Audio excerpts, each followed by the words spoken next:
أهلا بكم مشاهدينا في نبض السوق من العربية. أنا كارينا كامل. Cameron's speech is seen as a response to the growing discontent within his own Conservative Party over Brussels rules and regulations. Mr. Blair, thank you so much for being with us on Arabiya today. I'd like to start out by asking you about recent events in the Gaza Strip. نلقي نظرة على الأسهم النشطة في سوق أبو ظبي اليوم. الدار العقارية مستقرة. The incident comes just 1 week after Tesco's CEO said the company's business was turning around.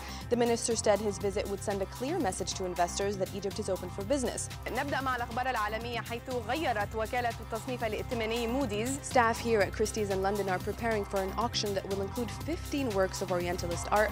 Christine Lagarde said that would be the subject of discussions over the coming weeks. The British government's organizing a series of investment conferences during the Games for businessmen and CEOs from around the world. I'm here on the 14th floor of the Shard, a building that stands 95 stories high. شكراً لحسن المتابعة.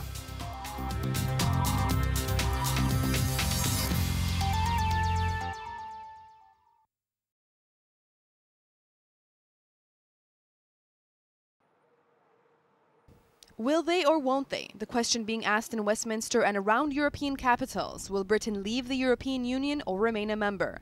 Prime Minister David Cameron promised to renegotiate the terms of Britain's membership in the EU and to hold a referendum on staying in or getting out. He said he wanted the UK to remain in the Union, but warned that if the EU didn't reform and address challenges presented by the Eurozone crisis, weakened competitiveness, and a lack of accountability, the UK could drift towards the exit. Now, if we don't address these challenges, the danger is that Europe will fail and the British people will drift towards the exit. I do not want that to happen. I want the European Union to be a success, and I want a relationship between Britain and the European Union that keeps us in it. Mr. Cameron said a referendum would be held after the next election in 2015, but that depends on the Conservative Party winning a majority in Parliament, a big unknown given the latest opinion polls showing them trailing the opposition.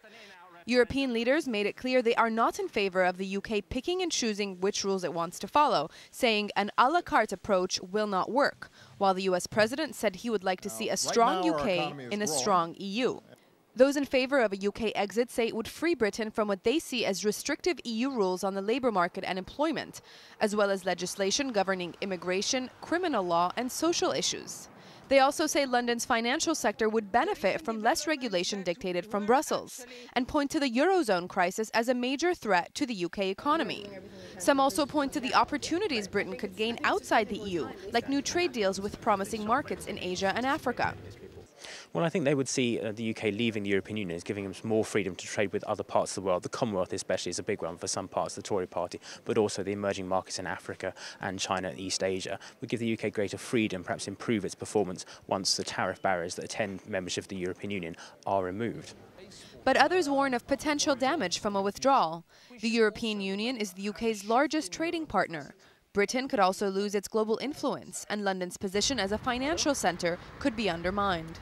Cameron's speech is seen as a response to the growing discontent within his own Conservative Party over Brussels rules and regulations, and it comes at a time of weakened economic growth here in the UK. But it leaves many questions unanswered. For example, will the rest of Europe allow the UK to renegotiate the terms of its membership? And if there is a referendum, what happens if the British people vote no? Questions that will undoubtedly remain the subject of debate here in Westminster for months and possibly years to come. Carina, Kamel, Arabiya, London.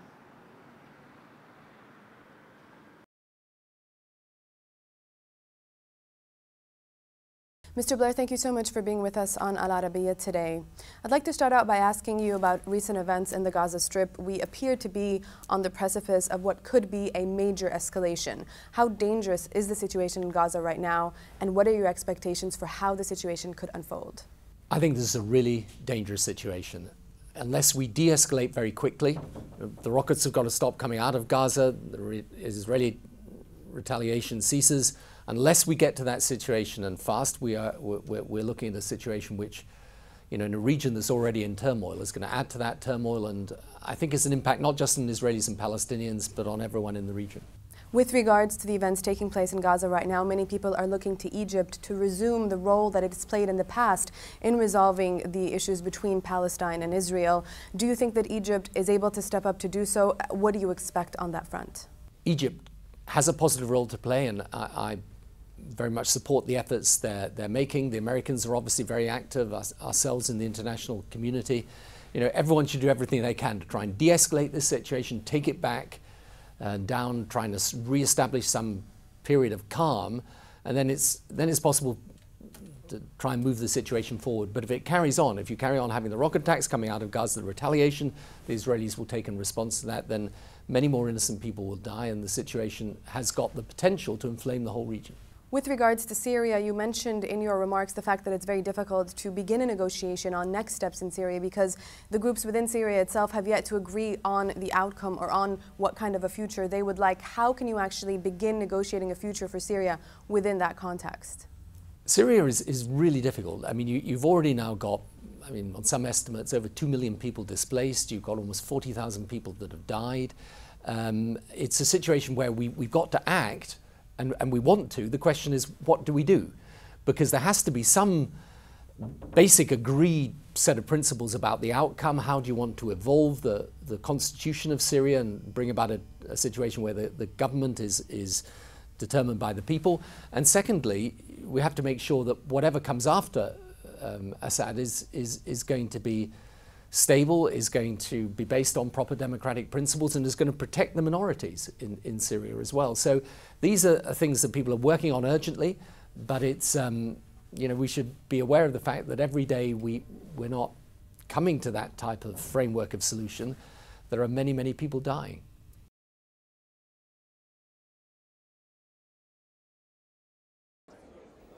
This painting of the Sphinx from the 19th century is estimated to be worth between 50 and 70,000 euros.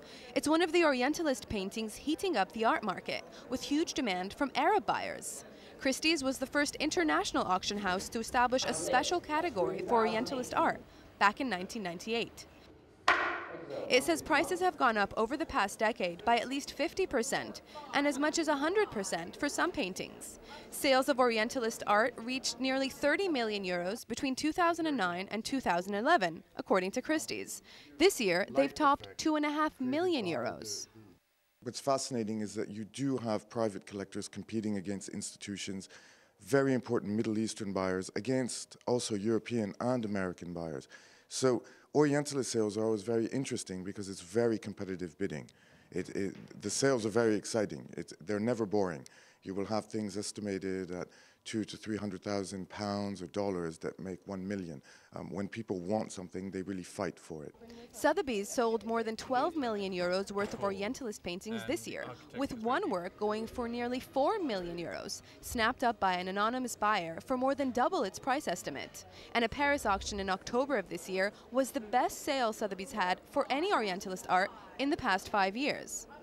There are a number of museums in the Middle East that are collecting very aggressively. And of course, Doha is one of the great collectors, the Qataris. Abu Dhabi Louvre, they're also big collectors of Orientalist art. And there are many people in the region who collect it because, of course, there was no local artist painting the 19th century Middle East. Demand is also coming from individual buyers from the Arab world and other countries. All my paintings are like my children. Each one of them has a story. Each one of them was an adventure. I have gone to places as far as Vancouver and as far as the other side of the earth on the Asian side to look for these paintings. I find it a great experience to share this great art about these people who came, visited my part of the world, lived there, spent time, got to know the society, and painted and took these paintings back to the West. And I think it was a great way of looking at them as early globalists. For quite a while, you could sell almost anything with a camel in it. It's sort of, you could put a zero on the end of the price. Now people are much, much more selective. So I think that the prices for the top things will continue to appreciate, but again, it's a question of finding them. The average price range for works from top artists like Deutsch or Jerome range from 100,000 euros to about 3 million. And if you're thinking of starting a collection, experts say somewhere between 5,000 and 10,000 euros is a good entry point. Staff here at Christie's in London are preparing for an auction that will include 15 works of Orientalist art worth a total value of around $3 million. Arabiya has also learned that Christie's will be holding a special auction for Orientalist art in Paris. Christie's couldn't give details but told us it will be happening early 2013. Carina, Kamel, Arabiya, London.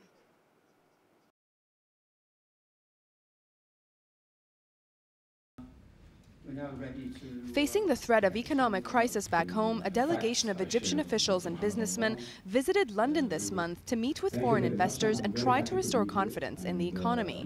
Foreign investment to Egypt dropped significantly after the revolution, and now, nearly 2 years after the 2001 uprising, many investors have yet to return.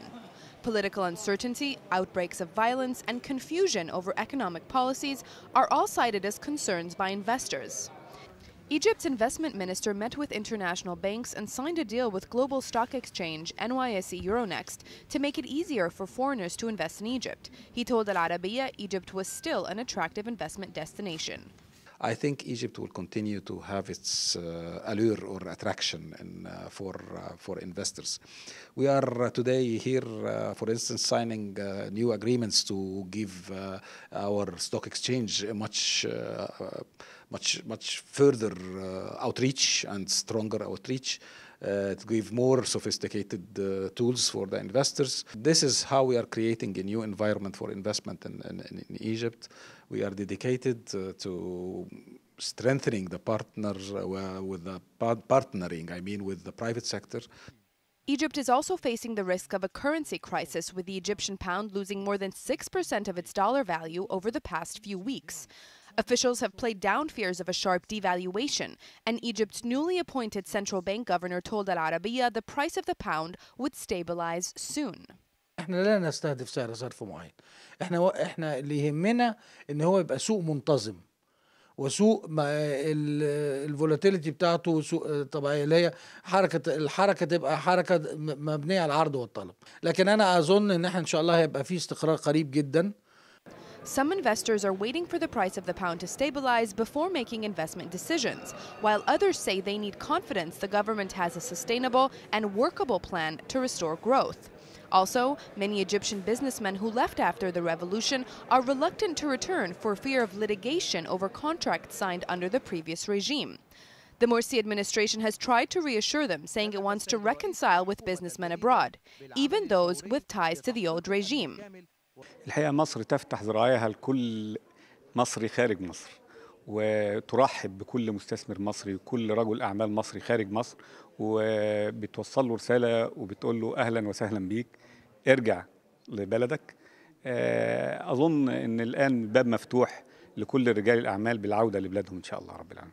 But still, business leaders remain skeptical, saying they need assurances that they will not face long legal battles if they return. Investors also await the outcome of negotiations with the International Monetary Fund, or IMF, over a $4.8 billion loan. If approved, the deal could unlock more than $14 billion in other investments and help restore confidence in the economy. Over the past 2 years, the Egyptian economy has managed to tick along thanks to billions of dollars in loans and grants from strategic partners like Saudi Arabia, Qatar, and Turkey. But analysts say for the economy to recover, investments need to start flowing again, and soon. The Minister of Investment's visit to London comes just ahead of the 2-year anniversary of Egypt's revolution and at a time of growing concern for the state of the economy. The minister said his visit would send a clear message to investors that Egypt is open for business, but some investors are choosing to stay by the sidelines until political stability returns. Carina, Kamel, Arabiya, London.